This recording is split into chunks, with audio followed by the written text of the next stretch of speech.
All right, I want to welcome everyone to our service today. And God willing, this will be the third week in a row that we'll be live streaming service today. I've got an important message I want to bring to you. It's actually going to be more than one part. I didn't intend for it to be that way when I began. But as I began actually working very hard at trying to understand where we are today, and you think about the conditions in America, you think about the election, I know it's got to be on everybody's mind and everyone's heart.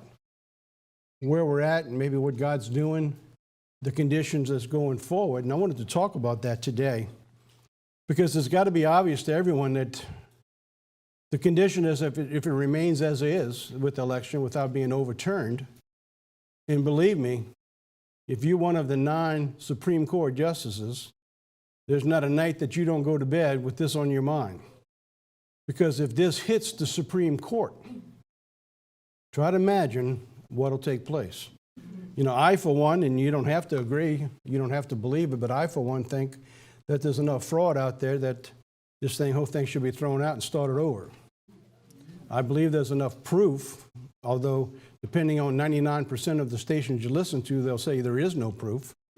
But I don't know how you can go to a city that you have 110 to 200% people voting more than people who live in that district. That's no proof. That's fraud. Well, I mean, it's twice as many people voting as they live there. What is it? And that's just one. I mean, you can go through and I can make a list. And I will talk about a few of these in News and Nuggets this coming week.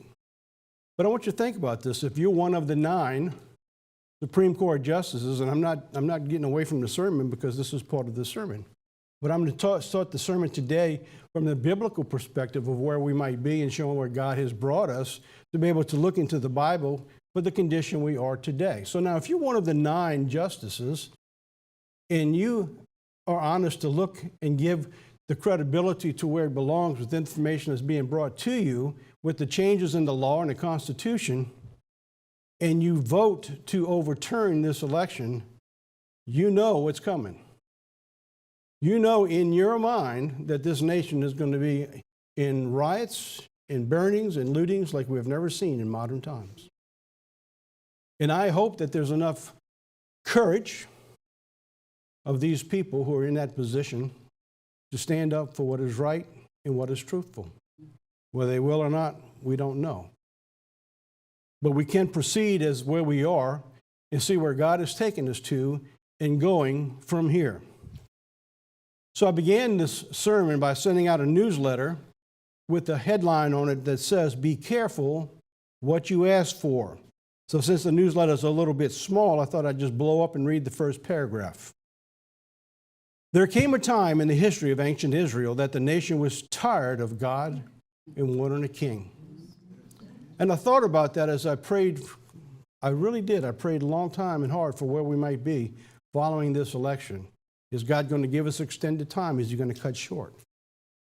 But it appears that the vote, whether real or not, whether it's stolen or not, it's reached the point where people in the majority are not standing up and say, we want God in our nation. Now, there are more than we have seen in recent years, but the majority of the people still don't. And if the majority of the people can't see what went on around the nation and stand up even in the changing of what's taken place after the election, they have to be blind. Or they just don't want God in the picture. I went on. The story reads like a fairy tale with all the bells and the whistles, all the victories and the defeats. The problem is, the story of ancient Israel didn't come to a happy conclusion, like most fairy tales do, where Prince Charming rides in, rescues the damsel in distress, rides off, and lives happily ever after. So where will we be as a nation in just a few short weeks? Is what I'm going to talk about today. Israel said, "Give us a king." They were tired of God. They had been through almost 300 years of judges. And when the book of Judges closed, it closed with a civil war, literally a civil war in Israel, where tens of thousands of people were killed on both sides. It involved a rape. It involved the slaughter of a person cut up in pieces and sent throughout Israel. And then it picks up with Samuel. All of this remains in the back of the minds of everybody who lived in that nation. Just like today, we keep going back to the Civil War and all the things that remain in our minds and the conscience from back then till today. So now we'll pick up the story in Samuel, verse Samuel 8. So it came to pass when Samuel was old that he made his sons judges over Israel. And his sons walked not in his ways, but he turned aside after lucre and took bribes and perverted judgment. So then I stopped as I read that story. And I said, this sounds almost identical to America today. Justice has fallen in the streets. The people who are in crimes, who literally break laws, now find people who are raising tons of money to get them out of jail so they can go out and break more laws, as if they've bought off the judges. And so the nation says, there is no justice in this nation. Where are we today as a nation? They took bribes and they perverted judgment. Then all the elders of Israel gathered together, and they came to Samuel unto Ramah, and they said to him, behold, you are old. Your sons do not walk in thy ways. Now make us a king to judge us like all the nations. We're tired of you, God, telling us what to do. And then I had to stop again. And I said, do you realize that if this election remains as it is, we have just told God, we don't want you anymore, God, in our picture, because you're coming in with a socialist agenda. You're coming in with a nation who rebels against God, a nation who promotes abortion, who fights for abortion, who will murder people for abortion, and has promoted the LGBTQ plus. And now it's got a plus because they keep coming up with more and more stuff as they continue to pervert what God has ordained from the beginning. But we as a nation now are saying, we don't want you as our king. We want to be like the other nations. We want to be like Europe. We want to be like Russia. We want to be like China. We don't want you, God, governing us any longer. That's where we are. But the thing displeased to Samuel, and he said, give us a king to judge us. And Samuel prayed to the Lord. The Lord said to Samuel, hearken to the voice of the people in all that they say to you, for they have not rejected you, but they have rejected me, that I should not reign over them. Is that where we are today as a nation? If it remains where we are today, this is where we are today. So I had to ask, are we going to be a nation like ancient Israel that got what we asked for? For years, the story left me with unanswered questions about that. There were a couple of questions I couldn't fathom, I couldn't imagine what was going on. The first, did God never intend that Israel would ever have a king? So if you go through the Bible, you can see that it was laid out and God prepared them to have a king. He did. He prepared them because Jesus Christ was prepared to come sit on the throne of the one with the scepter and the promise to Judah way back in Genesis. So what happened now that God says they've rejected me and they want a king when God had prepared for them to have a king? Now you could say, well, the king God prepared them was for Christ. But I'm going to show you that's not just the case. And if you leave it at that, you miss the story. And that's why I'm picking my story up today with what I thought I would not talk about today.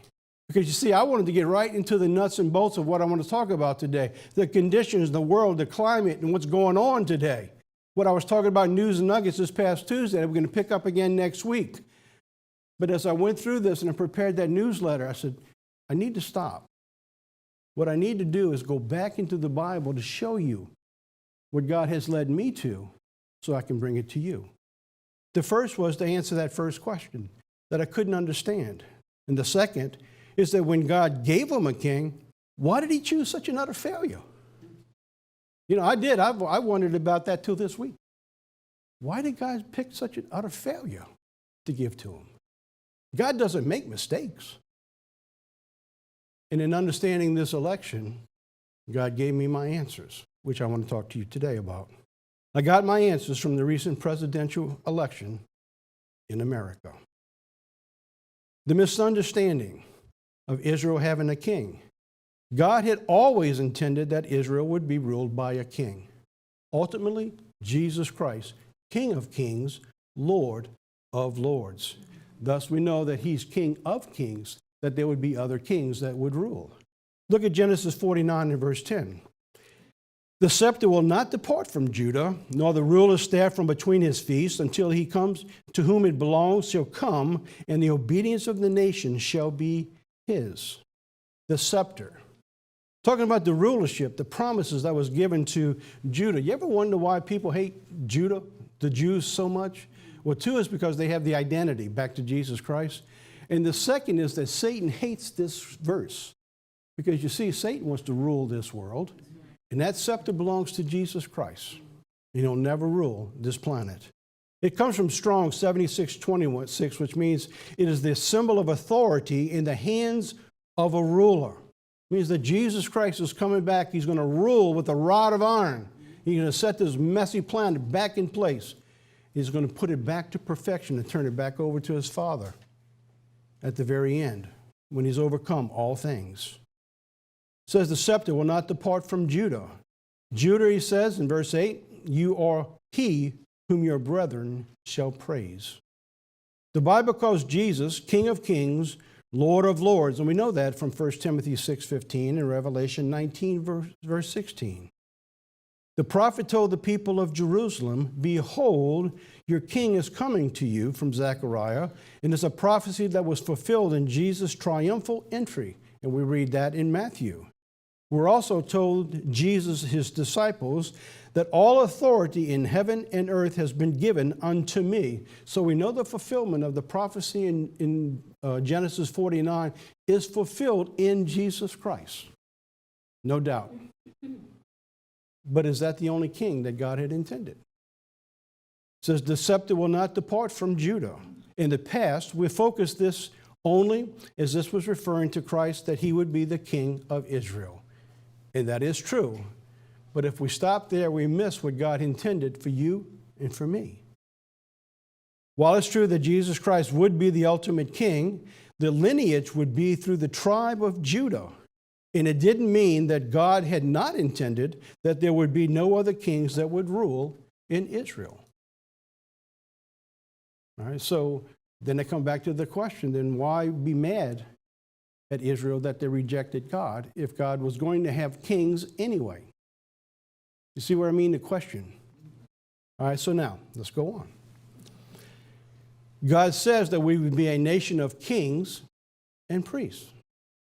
In Revelation 1, verse 6, he has made us kings and priests unto God, his Father, and to him be glory and dominion forever and ever. Now we have, not singular Jesus Christ, but us plural. He has made us, speaking to those he's called in this time, kings and priests. In Revelation 5:10 is another one. He has made unto us, our God, kings and priests, or some verses call it a kingdom of priests, or kings of rulership, and we shall reign on this earth. Now, it has the resemblance, and you could say, well, I think what God's talking about that, this intended after Christ comes back, not before. But then you would miss a very important point. So you read these scriptures, you have the feeling, or we assume, and that's where we go off base when you begin to assume these things, that this is something that God intended to do in the kingdom. But if you look at this, that is past tense. Again, past tense. And there's other verses that you can go through, and God intended. So what is he doing today? He is preparing you to reign in the kingdom, but he's preparing you today. He has ordained, when a person is born in the lineage of a kingship, the person who's the child while the king exists, that's the future king. So while Jesus Christ is the king, you're in lineage to reign. He has made you and appointed you to be the kings. So here's the question. When God told Samuel that Israel was not rejecting him, but they were rejecting God, did that mean that God did not intend that Israel would not have physical kings? No, that isn't what God had intended. So the question is found in Deuteronomy 17. It says, when you come into the land which the Lord your God gives you, and you shall possess it, you shall dwell therein, and you shall say, I will set a king over me, like as the other nations that are round about me, and you shall in any wise set him king over you, whom the Lord your God shall choose. All the way back to the time when they were still in the wilderness, God says, you're going to have a king. So it wasn't that he was planning for when Christ comes back at the second resurrection. God had planned it right at the very beginning. They were going to have kings.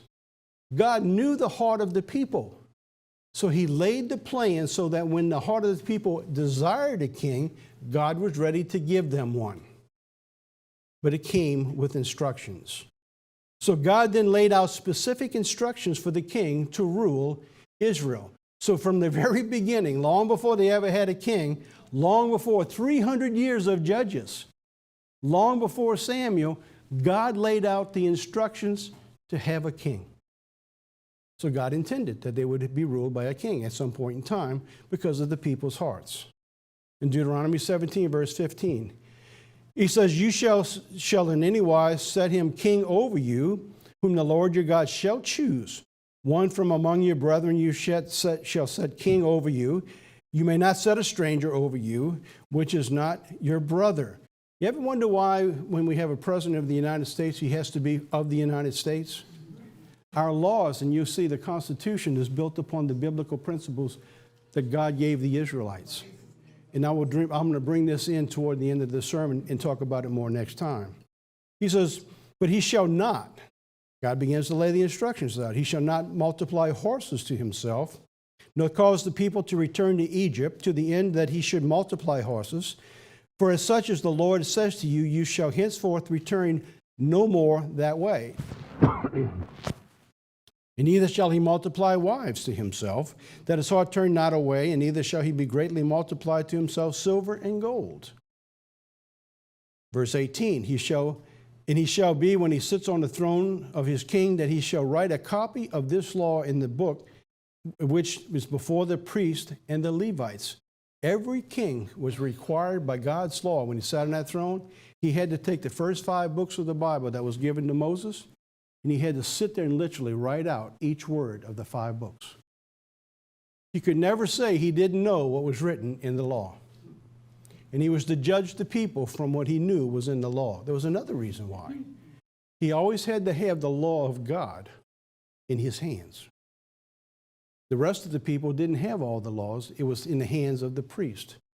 And the priest would go out and read to them every day. Only the very few actually had the written law of God in their hands. So when David says, I meditate on this day and night, it's because he had the laws in his hands. He was required by law to sit there and write them out. Every single word of the books. And he shall be with him, and he shall read them all the days of his life, that he may learn to fear the Lord his God, and to keep all his words of this law and his statutes, and to do them. That his heart be not lifted up above his brethren, that he turn not aside from the commandments to do to the right or to the left, and to the end that he may prolong his days in his kingdom and his children in the midst of Israel. So when God had intended to give them a king, he gave them the instructions. There are 5 very specific that I just read to you. So let me go through them briefly here.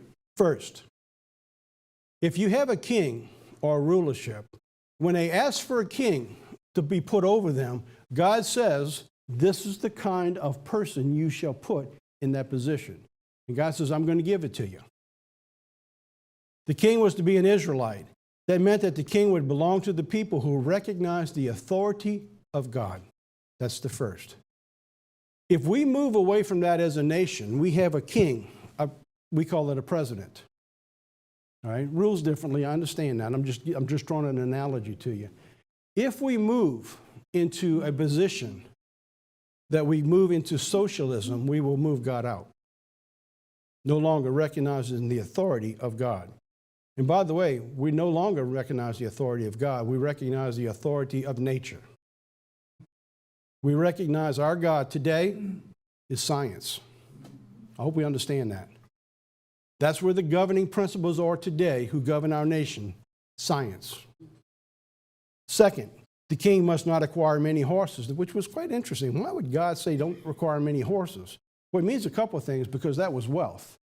But the second thing, and more important, is the Bible explains that the horses come from Egypt. And the horse trading would tempt the Israelites to interact with the pagan people from whom they had been delivered and go back. Remember when the nation of Israel split between Judah and the house of Israel? He took the people from the house of Israel and he moved them away from Judah. He says, because if we don't move them away, they're going to be tempted to go back. And God didn't want the people to be tempted to go back to Egypt. But you see, all throughout the history of Egypt, every time they got in trouble, what they do? They look to Egypt for help. Everything God told them not to do. Third, the king must not take many wives. What's the first thing the kings did? They had to have many wives. And wives wasn't enough. They had to have concubines too. What did God say to do? No, you can't have that. It was normal in ancient times to seal treaties between kings and in a marriage. So as they would have many marriages, they would be marrying from other nations to build treaties. The other nations would bring in other gods. So everything God told them was for the protection of Israel so that God would be sovereign, him alone. And the fourth, the king must not accumulate large amounts of gold and silver. I find this quite interesting. Did you ever notice nearly all government officials in rank, they go in taking a job that I think is well paid. I'd like to live on $160,000 a year. I could suffer through that. But when they get out of office, they multimillionaires. I mean, they must be brilliant strategicians on how to save money. That you could save tens of millions out of $160,000 a year, or $150,000 or $100,000 a year. I found that quite incredible. They accumulate through evil, and they're not honest when they do these things. They must not accumulate large amounts of gold and silver. So what God is saying that if you want to rule, you're going to have to rule and trust him for all your belongings. So perhaps God wanted to make sure that Israel's king remained dependent upon him for success. Or perhaps he wanted to keep his people from interacting with pagan nations that would be supplying them gold and silver. Is what they did quite often. They would bring the kings, every year tribute, buying off their favors. Fifth, the king must keep a copy of God's Torah with him to be read throughout his life so that he would rule according to God's principles. When a speaker gets before you, as I'm doing today, whether it be a minister, deacon, or a speaker, the speaker should, and I'm just as a point of instruction, you should be going to God for guidance. Your opinion means nothing to God. It really doesn't. And so when we get up here and give out opinion, and it isn't relied upon what God says, you have just done God an injustice, and you have done the people an injustice also. If you've not gone to God for direction in leadership to share with the people, then you've done yourself an injustice and separated from God and made yourself a king. So the point is that what I'm sharing with you today is what I've learned as I went to God this past week in trying to deliver this message to understand where we are as a nation. Because I can see on the wall, there's the handwriting. I don't know that God's going to turn this around, and I'll say this for one reason, not because I dislike Donald Trump, and a lot of people don't like Donald Trump, because I think he's accomplished an incredible amount of things. I admire how he's put protections in for you and I. And whether you like him or don't dislike him, he's put protections in for this church so that we can preach freely without fear of going to jail at this time. But what I never seen through all of these principles, I never seen him stop and say, I did this because God did that through me. I never seen him praise God for doing the work. I seen him take all the credit. And every time I've seen it, 100% of the time. And that troubled me greatly. And so I don't know that we didn't get the response that we looked for in the election, because of that or not. It's not my point to judge because I don't know his heart privately. But I'm trying to bring you as clearly as possible the possibilities of where we are, a generation being passed through, a new generation coming in, and what may be some of the reasons. It may be, and my hopes are at this point. We actually wrote to Governor Huckabee. We can't get a response. Because we went to Governor Huckabee and said 4 years ago when God gave us our answers, there was coming a time in this administration that Donald Trump will not be able to get himself out of the mess he will be in. And it will take God. I asked Governor Huckabee, will you go with me at that time? And asked that God would humble the president and ask him to intervene and restore the nation. I still hope that that will happen. It has not happened so far. Because, you see, I would like the best for this nation. And I wanted to tell you that because I think most of the people in this church do admire the works of Donald Trump. But we cannot be naive to understand that if you don't give God credit for all that he does, God will take away those blessings.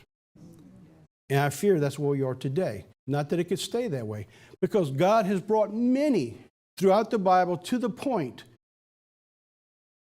of repentance. And he changed at the last minute. My hopes still are that it will go, it will change, and we will see a nation in turmoil before it's all over. This is God's king's faithful separation from the pagans, the fifth one, guiding the people to a righteous living as the shepherd leads his people. This is what God laid out for you and I, and when we look for a leadership. Now, the second question. When God gave him a king, why did he choose such an utter failure? You know, I wondered about that for so many years. God doesn't make mistakes. So now let's go through that. It wasn't just that they were asking for a king, but is the kind of king that they were asking for. They wanted a certain kind of king. So the key to God's displeasure was in the request itself. To appoint a king to lead us, such as all the other nations have. What did they have? They had dishonest kings. They had ruthless kings. They had corruption in their governments. And the people looked around and said, we want a king like them. So God gave them what they asked for. A king who wasn't going to rule properly. But that's what they wanted. And so now we have a post-election. And it appears that God has given what this nation wants at this particular time. The Israelites did not want a king that God would choose, but they wanted one that the world would choose. That's what they asked for. So let me show you. So when the people asked for a ruler such as other nations had, God gave them Saul. He was a man. Now, I wrote this and I put it in quotes because I read this out of something from the Jewish encyclopedia is what they wrote. They picked a man who couldn't even keep track of donkeys in his care. That was written by the Jewish, it's in the Jewish encyclopedia. And it makes sense because where was Saul? He was out looking for the donkeys. They were gone. Evidently, they were gone for a long time because he went all over the countryside looking for them. Couldn't find them. But they was in his care. So the people said, we want a guy like this. And he said, you want this guy? He can't even watch donkeys. So I read that. I was like, wow, that makes sense. That makes sense. Also, that he would be the kind king who would be self-absorbed. And he was self-absorbed. He was jealous. He was envious. He wanted to kill David many times, remember? Throughout his life, Saul did many things to satisfy his own ego and his own desires, not God's. By contrast, if you choose what God wanted, God picked David, a shepherd like God was. It was God's choice for a king, a man after God's own heart. David lived by the words of the Torah and keeping the Lord before him, not meaning he was perfect. See, and that's the problem people have with our president now, with President Trump. They want to try to compare him to being a perfect human being, and he's not. You know, neither was David. But it was like he was trying to salvage the nation, which he did a really good job at. And you know what? He gets no credit for it. I mean, he did a tremendous amount of things. The nation's going to look back one day and realize a lot of things that he did do, that God gave him the strength and the power to do these things. I don't know how anybody got accomplished because he had nobody backing him almost anywhere in around the world. So now let's move on. Now there was a man by the name of Benjamin who was of Kish. He had a son whose name was Saul, a choice young man, a goodly. And there was not among the children of Israel a better looking, in other words, he was handsome. There wasn't anybody better looking than this guy. This guy was Elvis Presley. I mean, he was great looking. For all you young people, that's from back in the 50s. The women swooned over Elvis Presley. Boy, did they love Elvis Presley. For us guys, this is John Wayne. You know, strength, power, big. He was a Benjaminite. It means he was a warrior. He was a warrior. By the way, I'm going to talk about next time Benjaminite. The town that he comes from and the town that David comes from are the two cities that were involved in the Civil War. So you got all that background, all that baggage. We have today with the Republicans and the Democrats, all that background, all that baggage, always going back to the Civil War. All of that ties into where we are today. So when God says, I'm not going to do anything till I show you first, it's all written. We just didn't pull the pieces together yet. But the pieces are fallen in place. So now, there was not a goodlier, more handsome person than he. From his shoulders upward, he was higher than any other person. So he was big, he was tall, he was strength, he was powerful. So God chose the king. All right, 1 Samuel 10. So Samuel brings all the tribes together to show that God was choosing them by lot who would be the king. He had already anointed Saul. By this time, Saul was already anointed. So when Samuel brings all these people together to show them that God was going to choose the king, Saul knew he was going to be the king. But he went and hid in a tool shed somewhere. I said, what in the world possessed a man who knows he's going to be the king, stands out among his entire people and his family, and he goes and hides? I said, there's a lot to be said here. So the lot ultimately fell on Saul, and they were sent to get him. So they ran and brought him out because he was hiding, and he stood among the people, and he was a head taller than any of the others. And Samuel said to all the people, do you see the man that the Lord has chosen? Even Samuel loved him because he was such a good-looking, strong guy. And he knew that the people would love him. He says, great choice, God. Man, you picked a winner here. And there was no one among him in all the people. And the people shouted, long live the king. The guy who couldn't hold on to donkeys, the guy who was hiding in the shed, long live the king. Now, I picked on Donald Trump. Where did we get the new president coming in? Hiding in the basement.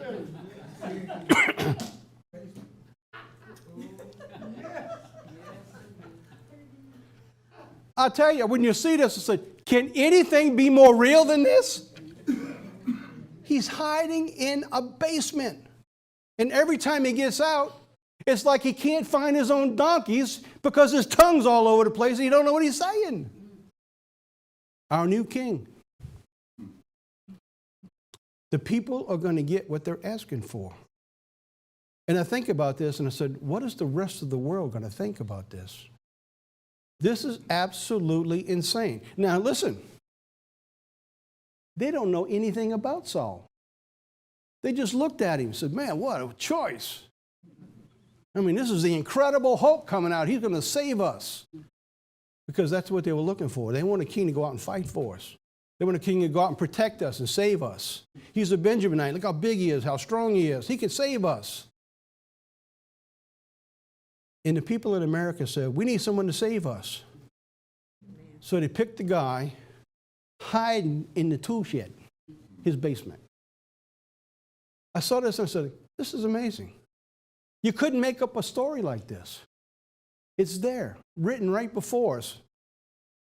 Look at John 7:24. Judge not according to appearance, but judge according to righteous judgment. They had no idea what this guy was going to do. They didn't know his background, his character, or anything about this guy. Here's the king. Great. Long live the king. I said, man, this is amazing what's going on here. So before God gave him a king, no, there's something else had to happen. The nation had to make a choice. God wanted to make sure they knew exactly what they were asking for. He wanted to make sure. They had to count the cost. See, that's no different than you and I. All right, so they had to go and they had to count the cost. 1 Samuel 8, verse 9. So now, therefore, hearken to the voice, howbeit, yet they protest solemnly unto you. Show them the manner of king that they shall have to reign over them. Look at, just go out and tell them what they're going to get. So Samuel told all the words of the Lord to the people when they asked him for a king. And he said, this will be the manner of king that shall reign over you. Verses 11 through 19. So I got enough time to do this today because I'm making this in 2 parts. Or I'll do like Clayton was doing his sermon. Maybe I'll go 3. No, I'm just kidding, Clayton. Let me read you the kind of king that they're going to get. So Samuel told them all the words that the Lord had asked him, and so they get the warning to count the cost. He said, this is going to be the manner of king that's going to reign over you. He's going to take your sons and appoint them for himself. They're going to be servants. For his chariots, for his horsemen. They shall run before his chariots. They're going to appoint him captains over thousands and captains over 50s. They're going to set his ear to the ground. They're going to reap harvest, and they're going to make his instruments of war and instruments of his chariots. So he's going to take all of this and pull it all together. It's going to take money. So you guys are all going to be taxed to be able to make this all done. You want a king? This is what you're going to get. By the way, the guy who's hiding in the basement, he said they're going to raise taxes on everybody. But only if you make over $400,000. But if you go back and you look at it, he's already changed that. That's not true. You will see what you're going to get. For whoever voted for him, I'm saying not you guys in particular, but the nation as a whole. He's going to take your daughters to be confessionaries, to be cooks, and to be bakers. He's going to take your fields, your vineyards, your olive yards, and even the best of them, he's going to give them to your servants. I think that's what we just heard. You're making too much money, I'm going to take it away from you, I'm going to give it to somebody else. You know, by the way, to do that, they're going to have to change more of the Constitution. So that's coming. He's going to take 1/10 of your seed. Now he's going to take the tithe that belongs to God. He's going to take 1/10 of your seed and of your vineyards, and he give it to the office and the servants. He's going to take your men servants, your maid servants, and your goodliest men and your asses and put them to work. He's going to take the 10th of your sheep, and he shall be his servants. And this is what God says in verse 18. And you shall cry out in that day because of your king, which you have chosen, and the Lord your God will not hear you. That we as a nation who are getting what we asked for, when they realize it's too late, God will say, I am not going to hear you. That's why it's important to count the cost. So you say, how do we count the cost? Has God showed us to count the cost? He has. If you remember 4 years ago, the reason Donald Trump got in, because they knew where the nation was going. It was going down. The freedoms were taken away. The taxes were rising up. We were in a mess. Nobody believed that he could win. They mocked him. They laughed at him. They said, no way this Republican guy can get in. I remember a lady sitting around a table with a bunch of news people and they said, who do you think on the Republican side is going to win in? And she says, Donald Trump. And they laughed her to scorn. So you had 4 years of changes. You've seen people going back to work, lowest unemployment, increases, the benefits, Israel moving to Jerusalem with their capital. You've seen the world at peace, no more wars. They're beginning to shut things down. People who had lower incomes for the first time were beginning to finally get more money in their own pockets instead of the rich people. All of this. So you had the choice. It was out there to make those decisions. And they said, nope, we're going back to Egypt. We don't like this. We're going back. Why? Because I don't like this person. So they chose to go back at their own peril. And God says, because you made this choice, he says, when you cry to me, I will not listen. Nevertheless, the people refused to obey the voice of Samuel, and they said, no, we will have a king over us. And they got what they asked for. There's another example of this in the wilderness of the children of Israel. When the children of Israel murmured against Moses and against Aaron, the whole congregation said to them, would that God that we had died in the land of Egypt, or would that God we had died in the wilderness. Wherefore the Lord had brought us into this land to fall by the sword, that our wives and our children should be a prey. Were it not better for us to return to Egypt? Now they knew. They knew what they had just left. They had the spies telling them where they were going. Brethren, you and I need to do a better job of telling our people and those God's calling in where they're going. We need to get past all these problems that's coming and say, listen, you need to think beyond this. You need to look at the promised land. You need to understand that this is temporary. You're going to be there forever. And we need to get to the people where they understand that. And they said to one another, let us make a captain and let us return to Egypt. In other words, God, you're not going to rule us anymore. We're going back where we came from. They understood the form of rulership that existed when they were in Egypt. Nevertheless, rather than trusting God and overcoming their enemies, they got to go to the promised land. They chose to go back where they came from. But look where they came from. Look at Exodus 3. The Lord said, I have surely seen the affliction of my people which are in Egypt, and I've heard their cry by the reason of their taskmasters, for I know their sorrows, and I am now come down to deliver them out of the hands of the Egyptians. And he did. And in a matter of just a few months, they said, we're going back to where you delivered us from. Unbelievable. And now we as a nation, if it stays the way it is today, we will go back to where we were. But this time, it will be worse. Today, in post-election or pre-election, America has come to the same point in the time as ancient Israel. In 1 Samuel 8 and 7, the Lord said to Samuel, hearken to the voice of the people, and say to them, for they have not rejected you, but they have rejected me, that I should not reign over them. This new government institution coming in, believe me, believe the Bible, is rejecting God. And it will not end well for this nation. America has come to the same point in time as Israel, choosing the direction of its future. And just like ancient Israel, the differences couldn't have been any clearer to count the cost. The nation has made its choice. Now you might say, well, it didn't. It was stolen. And that may be true. But even in that, there aren't very many people who are out there raising a voice. The judges out there will not even hear cases. There's enough proof that I've seen that's just unbelievable where it's at. So now, let's go back now to see when we start our nation like ancient Israel. In 1620, in the Mayflower Compact, God of Israel is among us, they said. So when 10 of us shall resist 1,000 of our enemies, he shall make us praise and glory. And the men shall say in succeeding plantations, may the Lord make us like that of New England. They reached the point that they believed they could begin the establishment of a new Israel. And that people around the world would say, we want a nation like them. That's what America was for a long time. It says, for we must consider that we shall be as a city upon a hill, that the eyes of the people are upon us, so that if we shall deal falsely with our God in this work that we have undertaken, and so cause him to withdraw his present help from us, we shall be made a story and a byword through the world, which is a prophecy from where we will go from here.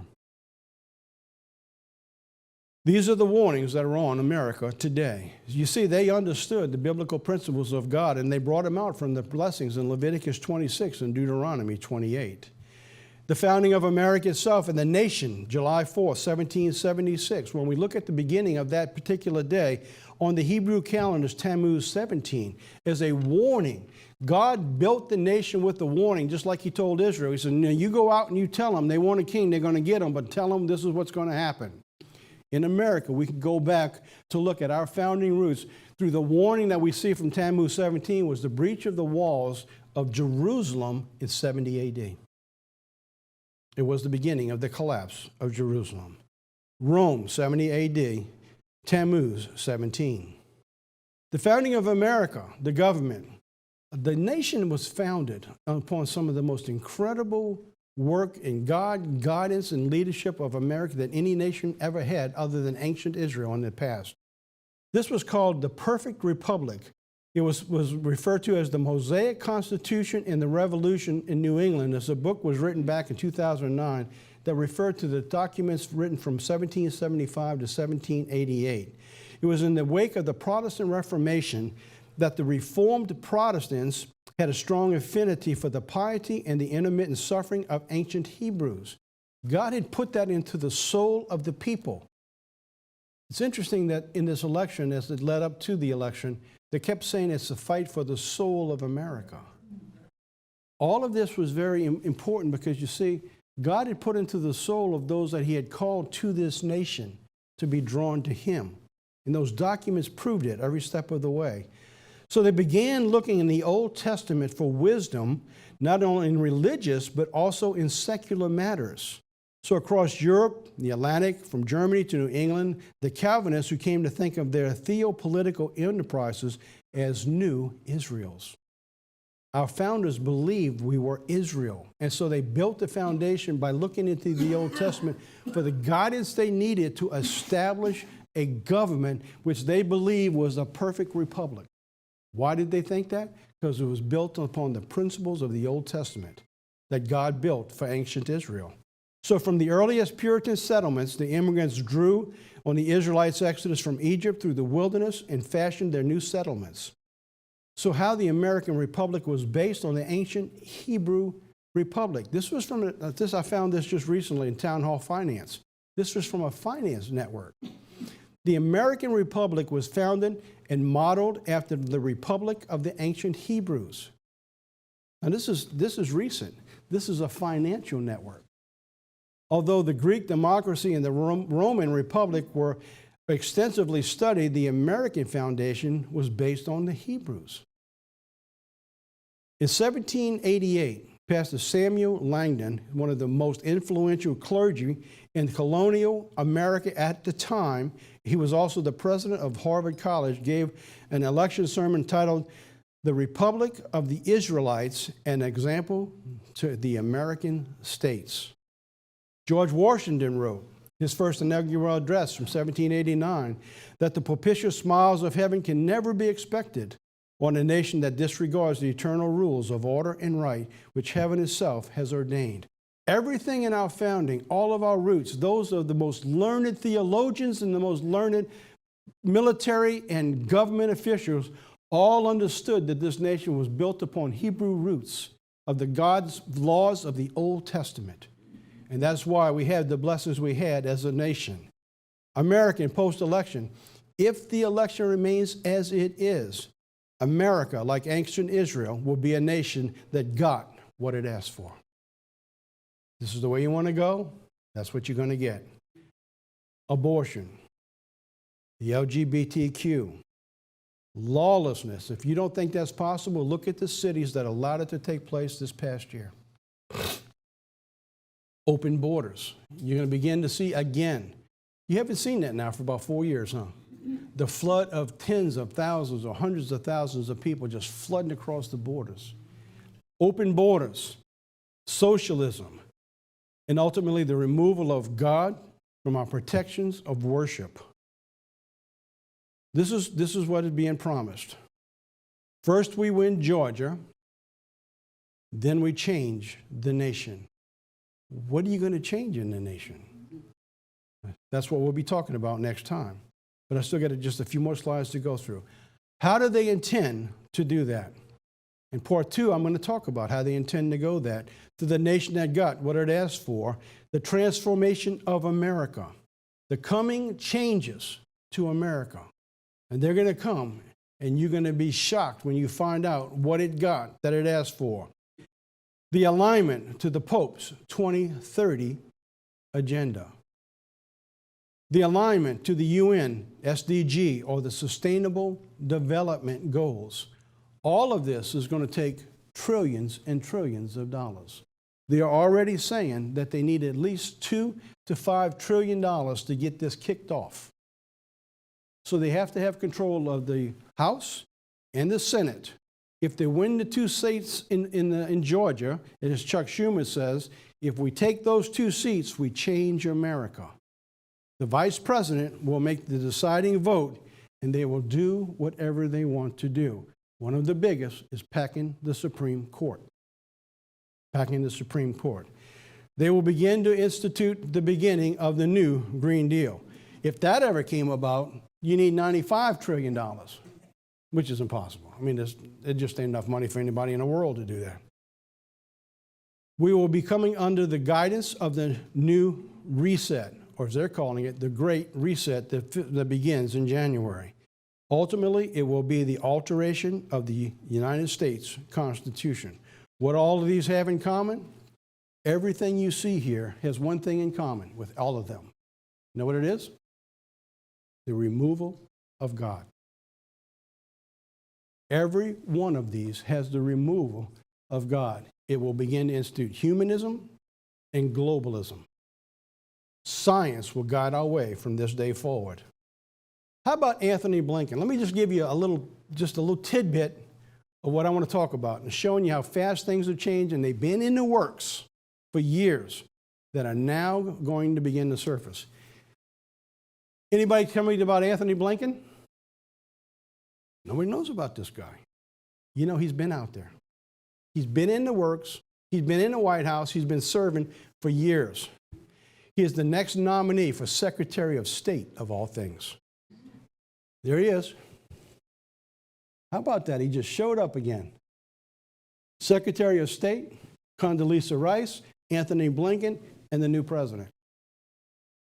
He is the link between Hunter Biden, Burisma, and the connection into the White House, because when he comes back, that's the person that Hunter Biden linked in with, who brought the information back. And now he will be nominated. He isn't nominated, and will probably be accepted as the new Secretary of State.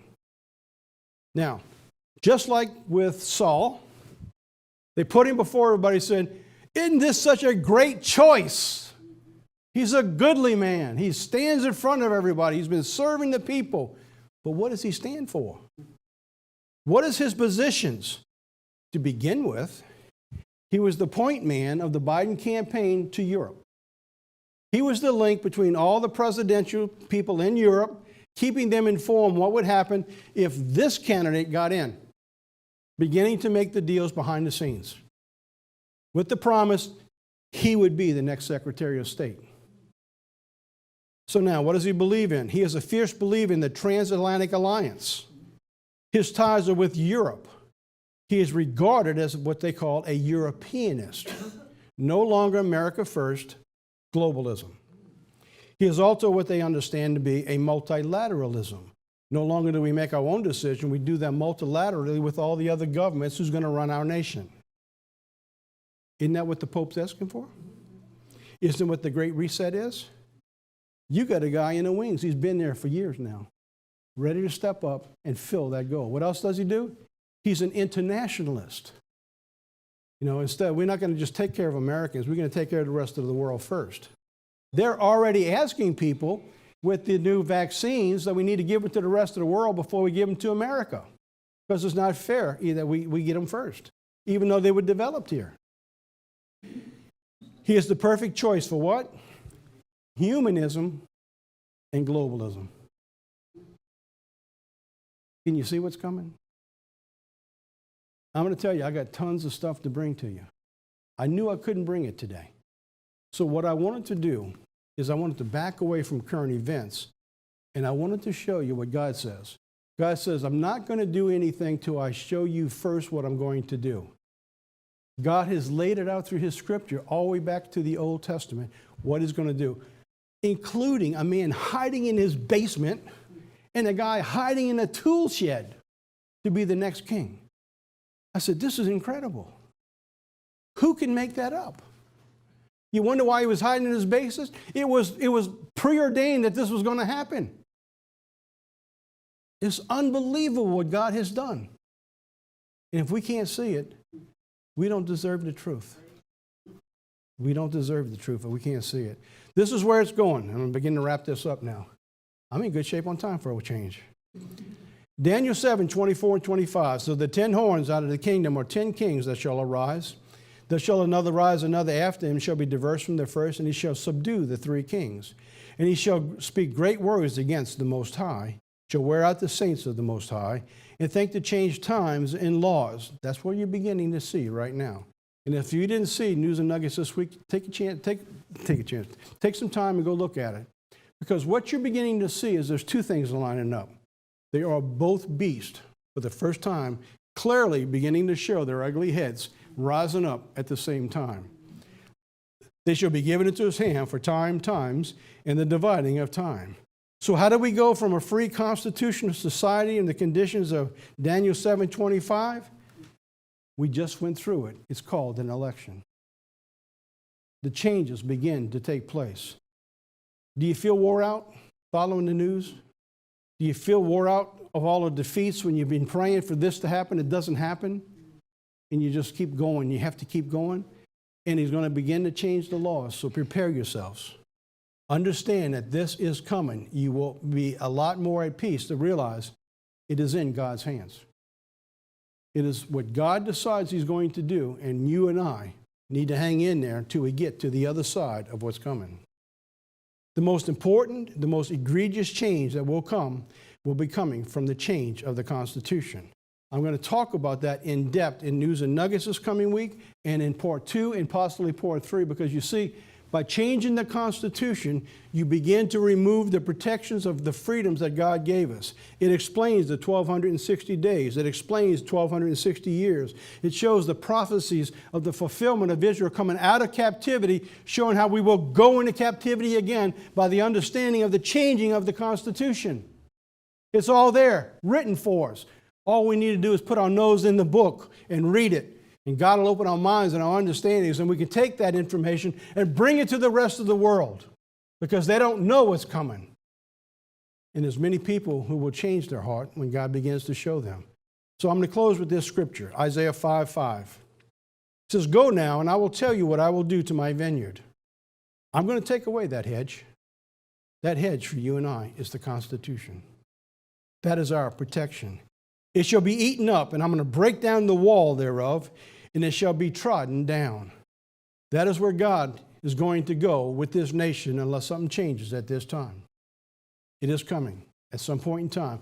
Whether it is this election, if it's changed and we get another 4 years, or we go on just as it is, we will know what is coming. Why is God doing all this? What in the world is going on? Why is because God is going to give this nation what it's asked for. And I'm going to talk about that next time I speak in part 2.